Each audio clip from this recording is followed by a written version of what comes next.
বংশপরম্পরায় প্রতিমা তৈরি করে খ্যাতি অর্জন করেন নাটোর শহরের লালবাজারের বাসিন্দা স্বর্গীয় নিমাই চন্দ্র পাল। তার মৃত্যুর পর এ কাজে হাল ধরেন তার ছেলে বিশ্বজিৎ পাল।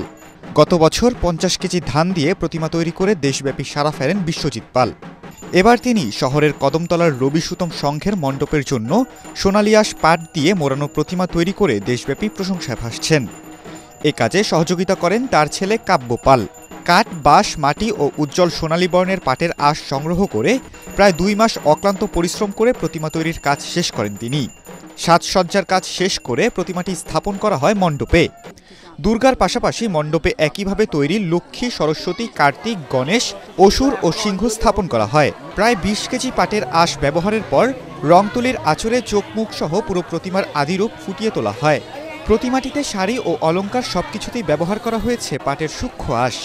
এই কাজটা আমার বংশীয় পরম্পরা, আর এই কাজটা আমার খুব ভালো লাগে। পারিশ্রমিক যেটাই পাই তারপরে নতুনত্ব কিছু করার চেষ্টা করি। আমরা তো নাটোরের জন্য আহামরি কিছু করতে পারি না। যদি আমার মাধ্যমে শিল্পকর্মের মাধ্যমে যদি এরকমভাবে উৎসাহ দিতে থাকে তাহলে হয়তো ভবিষ্যতে আরও নতুন কিছু থিম নিয়ে নতুন কিছু কার্যকলাপ নিয়ে আমি আবার আপনাদের মাঝে। আমি প্রতি বছরই পড়াশোনার পাশাপাশি এই বাবাকে প্রতিমা তৈরির কাজে সাহায্য করি। শুধু এই প্রতিমা না, অন্যান্য যে সকল প্রতিমা হয় সব কাজে আমি সাহায্য করি। পাটের আঁশের বুননে ঝলমল করা শিল্পীর নিপুণ হাতের ছোঁয়ায় এমন কারুকাজ দেখতে প্রতিদিনই রবি সুতম সংঘের মণ্ডপে ভিড় করছেন দর্শনার্থী ও ভক্তরা। প্রতিমাটিতে নতুনত্ব খুঁজে পেয়ে খোশ মেজাজে বাড়ি ফিরছেন তারা। প্রতি বছর তো পূজা হয়েই থাকে, কিন্তু এই বছর হলো মাকে পাটের তৈরি পাট দিয়ে সাজানো হয়েছে। এবারে প্রতিমাটা অনেক ভালো লাগছে।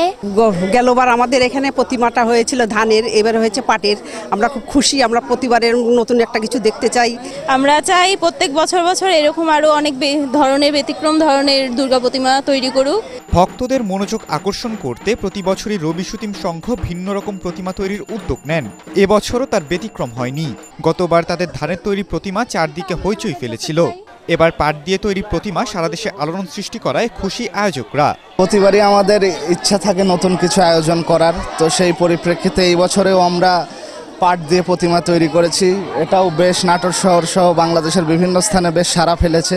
এতে আমরা অত্যন্ত খুশি। সবাইকে আমাদের এখানে ঘুরতে আসার জন্য আমন্ত্রণ জানাচ্ছি। এবছর নাটোর জেলায় 368টি মন্দির ও মণ্ডপে দুর্গাপূজা অনুষ্ঠিত হচ্ছে। সুষ্ঠু ও শান্তিপূর্ণ এবং নির্বিঘ্নে পূজা উদযাপনে কঠোর নিরাপত্তা ব্যবস্থা নেওয়া হয়েছে বলে জানালেন জেলা প্রশাসক। পূজা মণ্ডপের সার্বক্ষণিক নিরাপত্তার জন্য আমরা ব্যবস্থা নিয়েছি। আইন শৃঙ্খলা পরিস্থিতি যেন স্বাভাবিক থাকে সে ব্যাপারে পুলিশ, আর্মি, র্যাব, আনসার সহ বিভিন্ন স্বেচ্ছাসেবী যে টিমগুলো গঠন করার বিষয় রয়েছে সেগুলো স্বরাষ্ট্র মন্ত্রণালয়ের নির্দেশনা মোতাবেক আমরা যথাযথ কার্যক্রম নিয়েছি। ধারাবাহিকভাবে ব্যতিক্রমী প্রতিমা নির্মাণের মধ্য দিয়ে প্রতিমা শিল্পী বিশ্বজিৎ পাল ও তার সহযোগীরা প্রমাণ করছেন শিল্পচর্চার মাধ্যমে গ্রামীণ ঐতিহ্যকে সমকালীন আঙ্গিকে ফুটিয়ে তোলা সম্ভব। শুধু ভক্ত দর্শনার্থীরাই নয়, শিল্পরসিকদের কাছেও এটি হবে এক অনন্য দৃষ্টান্ত।